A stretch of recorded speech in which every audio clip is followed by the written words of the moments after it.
So here's a track that I've nearly finished. This has been featured quite heavily on my Instagram page. So that's Instagram/Danny J Lewis. What I'm tending to do actually is put my sneak previews of tracks up on there. So this tends to be on a weekly basis. The ideas that I work on during the week are tending to go up there when I'm blasting it out on the speakers and testing stuff. So if you want an early look at some of the stuff that I'm looking at and working on, make sure you sign up to Instagram. The story with this track is that I'm trying to do a backing for a singer, so I've set it out to be a song format. It's got a deliberate 90s underground house vibe to it once again, and so I'm going to go through the elements and explain some of the stuff that's going on here. Let's start off with the beats, and I've got here the default Ableton 909 kit with some programming. Now notice down the bottom here that we've got the Saturator. I'm going to turn it off and you can hear the difference.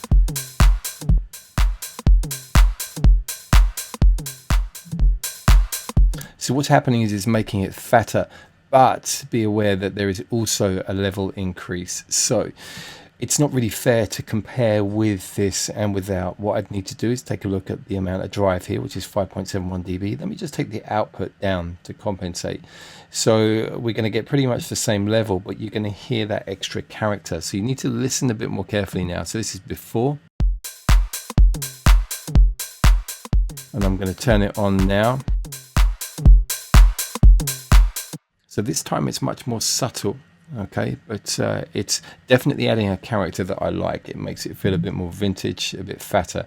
I'm going to take the output back up, and that's what's going on there.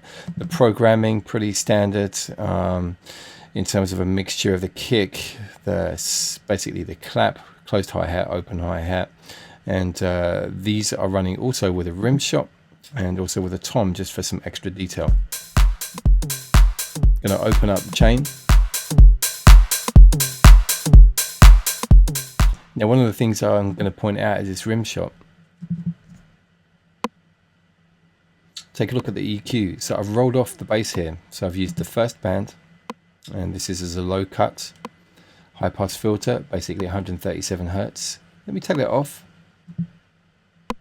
If you're listening on a big system, you'll hear that it's taken away that sub. And that's great because in my track I've got a bass line, and there was a clash going on. Okay, so that's something to bear in mind when you're using the old school 909 elements. Some of these are quite hefty and they may clash if they're hitting at the same position as another element. So that's what's going on with that. The clap, I think I added some reverb on here. Let me take that solo off. Yeah, you can see that here. So it's just a standard reverb, some EQ. Once again, look.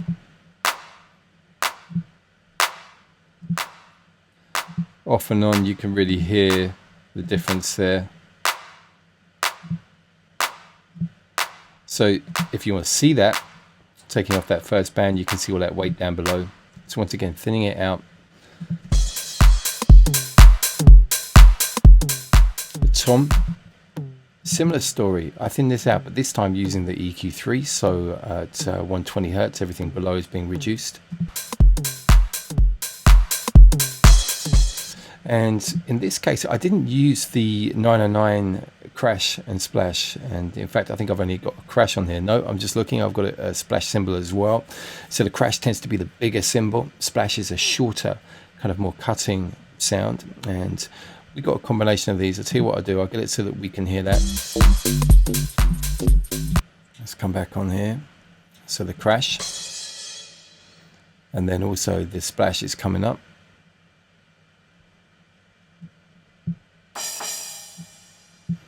So different tone. These are running through the flanger just for some extra space to the sound to make it sound a little bit more interesting. You can see also there's a contrast between just the crash on some of these clips and then also a mixture. So I'm trying to vary that a little bit on the intro, and possibly I should have varied it a bit more over here because it can start to feel a little bit repetitive. You don't always want to have exactly the same crash pattern going all the way through the tune. And the whole point in these crashes is really just to signify something new is happening, that you're at the next 8-bar cycle, that kind of thing. So over here, beats, I've got a little sampled layer on top, and that's just to add some extra grit to the sound. So let's bring it in.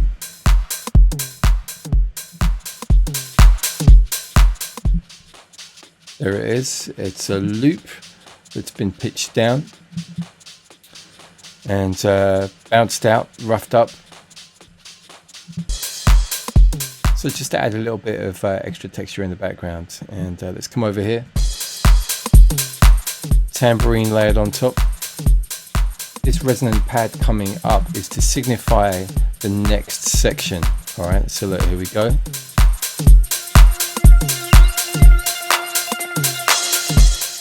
So what we're doing is we're informing, once again, the dance floor that something is coming up. All right, it's very, very common with club music, you know, to let people, it's almost telegraphing what you're going to do next, but the audiences are used to that sort of stuff. So here we go, it's just showing a flow. So also you notice that I dropped the kick at the end of the 8-bar cycle there. So let's see what happens next. In fact, let me come back for that resonant pad again. This is coming from the M1.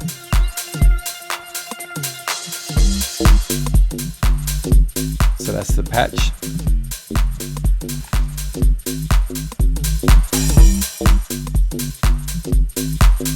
So let's take a look at the bass. All right, so this is a bass patch that I've used quite a few times, and I'm doing this for convenience really, because it's defining a sound, and I'm not doing much of that aside from the EQ, which feels quite drastic really, but this is a very powerful sound coming from Reactor, and this is Razor, and you'll notice, you know, I've been using that a few times recently. Barnaby is a patch.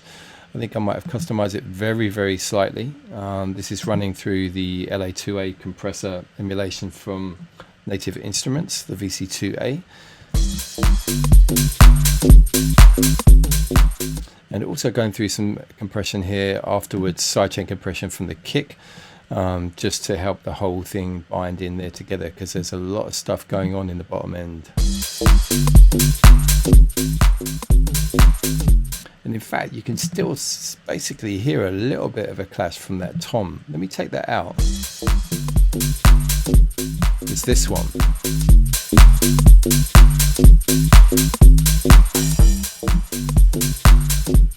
You hear that? So it's something that maybe I should just take this up a bit.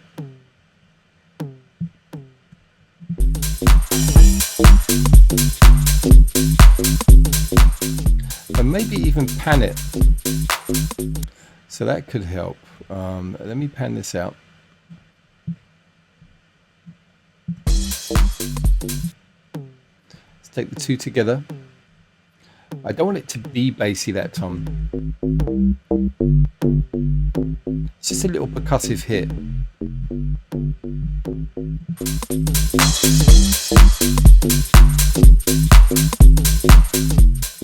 Yeah, that's feeling better.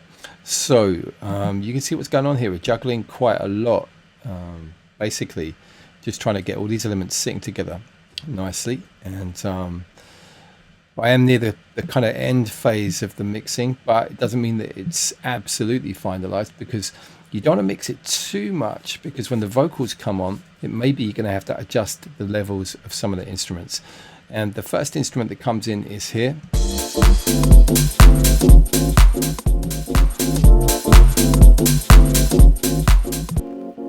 Now this is very common for me when I'm working in a hurry. This would have been one of those late night composition starting points. And when I'm in a hurry, I quite often just drop down a sample if I go from a library, just for some inspiration. So this is a chord sample. Let me take off these elements afterwards. And also there is some reverb going on there. So that was the starting point. Now I added these elements in the chain just to thin the sound out. And I wanted to add a bit of kind of vinyl crackle, as if it's coming from an old kind of record. But I didn't want that constantly running. So I put the gate on, and what happens is that we hear that crackled sound coming through when the chord comes through, because the whole signal is being gated.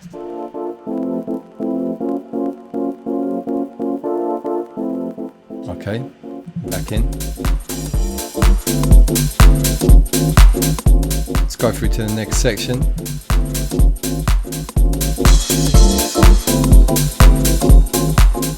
Now, just to add a little bit more energy, there's a 909 ride coming in at this point, and we are leading up to what is going to be the first verse. So where things are a bit more stripped back, we've got a pad coming in. I'll play you that in a second.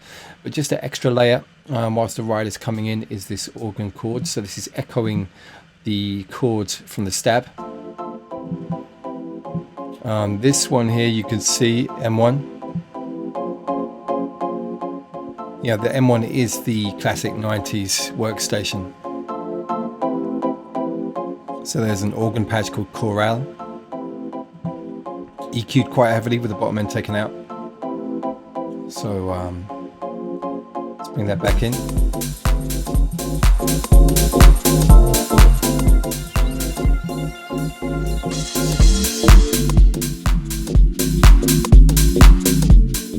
So here we go, verse. So we've deliberately stripped back the musical elements to allow a vocalist to have some space. They're not going to be competing with too many elements, and a verse is generally, the energy is not as hyped as a chorus, so you want to give it plenty of space. So this pad here is an M1 patch called Wine Pad, and what's really nice about this, it's a very simplistic sound. It's almost as if it's a sine wave, really. There's not much more going on with that, aside from the fact it's going through the ensemble to thicken the sound out and some delay for some space. The other thing that I'm doing is EQing it again, making it quite thin, because pads can be notoriously heavy. And also the compressor here is being used for the sidechain from the kick. Just a little bit of movement. And when it's in the mix, you don't hear that clicking that's coming from the sidechain at the moment.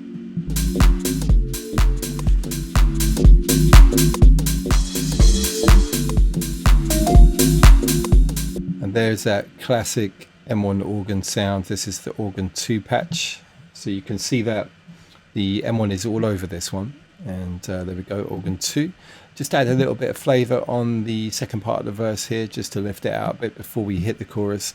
Ride once again to add some extra energy, and resonant pad basically informing you that it's time for something new, and that first thing is the chorus. So let's just take a look at this section.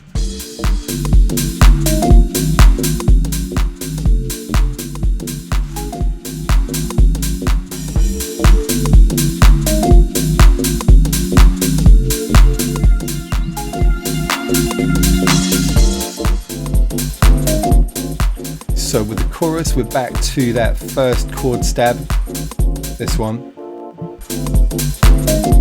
with the addition of the organ that we had on the previous 8.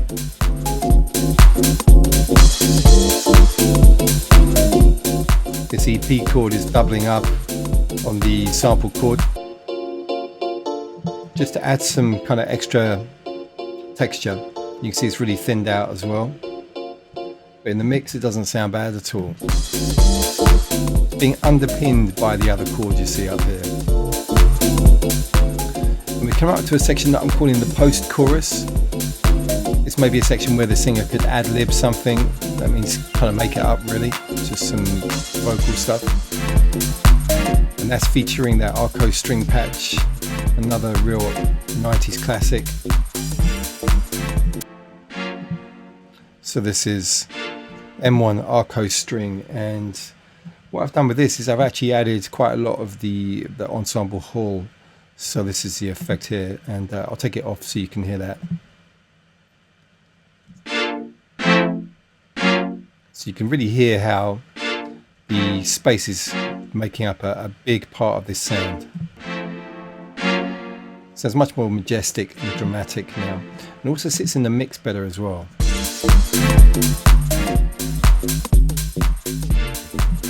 Resonant pad coming in at the end just to signify the next section, and this is pretty much the same, the next verse, with the addition of this sound, so we'll come up to that in a second.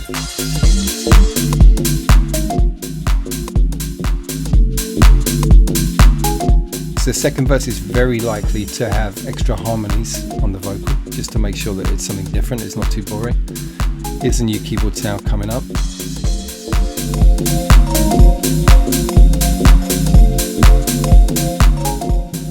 So have a listen to that. And one of the things that I'll tell you about when I'm composing that might be a really handy tip to pass on is that I tend to try deliberately to make the texture of sounds different. So if you look at the elements that we've got playing on this section, we've got the organ, the mallet, the pad, and the bass. So some of these are quite warm, but then there are contrasting textures that cut through as well.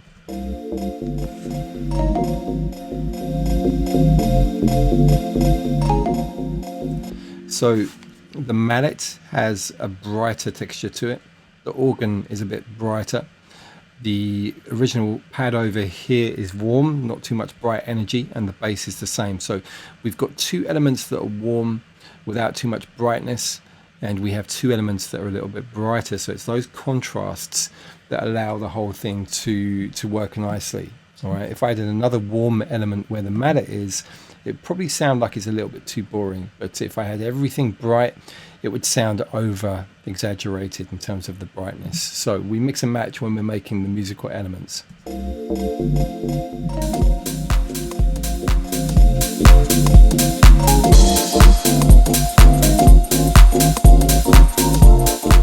And what I'm doing here is I'm carrying on the same sound just to add something different for this chorus.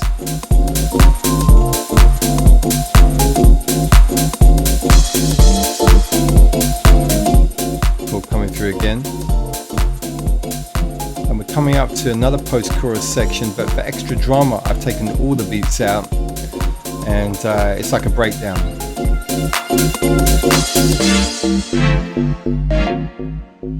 Kept the bass running though to keep the bottom end energy going. The mallet's back,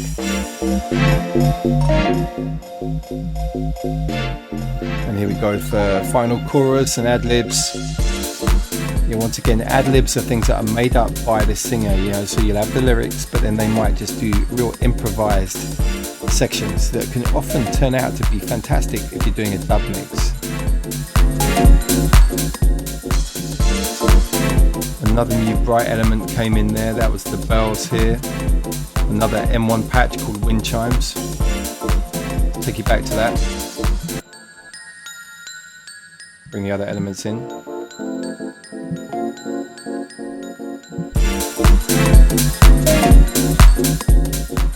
And then once again another echo of a section we heard before, the gentle mallet comes back in here. So really this is the finale, this is all the end elements. The singer might be getting a bit more enthusiastic about stuff. And we're really going to start tailing it down now for the DJ. Back into the pad just to add something we've heard before with a verse context, probably now with a chorus vocal on top. So that's going to feel different. Heading up towards the DJ outro, which actually isn't long enough. I'll need to do that. So here we go. Kick drop at the end, leading into the outro section.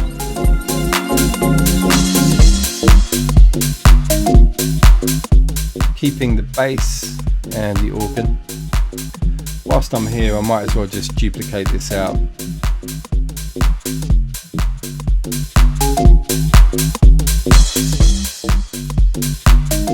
I'm going to take the resonant pad just to signify the end of the bass section as well.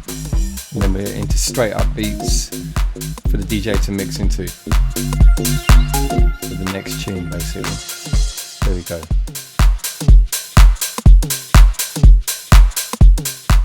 So that's a look over that production. I'm just going to show you here the master chain once again. Tell you what, let's get it on a busy section and I'll show you what's going on with that. Pretty much my standard master chain of solid bus compressor, which is the SSL emulation from Native Instruments, the Vibe EQ, which I still need to register. You guys have seen that I keep getting the message coming up, but I have paid for this.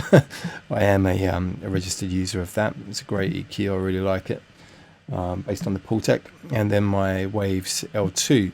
And with this one, I only bought the Waves L2. I didn't buy the Diamond or Platinum bundle, whatever. Got that as a good deal. So these are my mastering chain elements. Let's have a listen.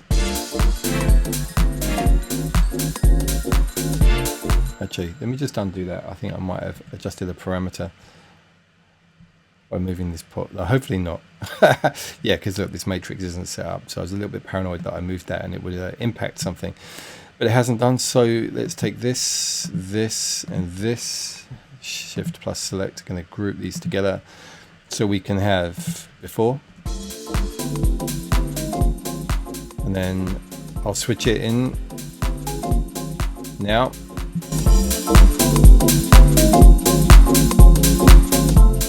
So what's happening is the bus compressor is gelling stuff together. The EQ is just lifting out a couple of elements and boosting the bass, as you can see here. There's a little bit of magic running this, anything through the Vibe EQ, for me makes it feel like it sounds better, even if you didn't even move the controls. A little bit of high-end brightening. I've got a funny feeling it's a little bit too much. I'm going to roll that back. And the L2 mastering over here, the limiter, so that's making sure it's nice and loud but not too loud. We don't want to see too much gain reduction over here. It's quite loud for this kind of tune, but you know, we have to compete with quite a lot of loud tunes these days. So if I was going to be sending that out for mastering with somebody else, I'd take all of these off and send it as a 24-bit file for them to do the job. So that's it. Once again, if you have any questions, give me a shout. Remember that I tend to also get quite heavily involved on my Facebook page. So that's facebook.com/DannyJLewis page. And some more informal stuff on the Twitter side. So that's @DannyJLewis.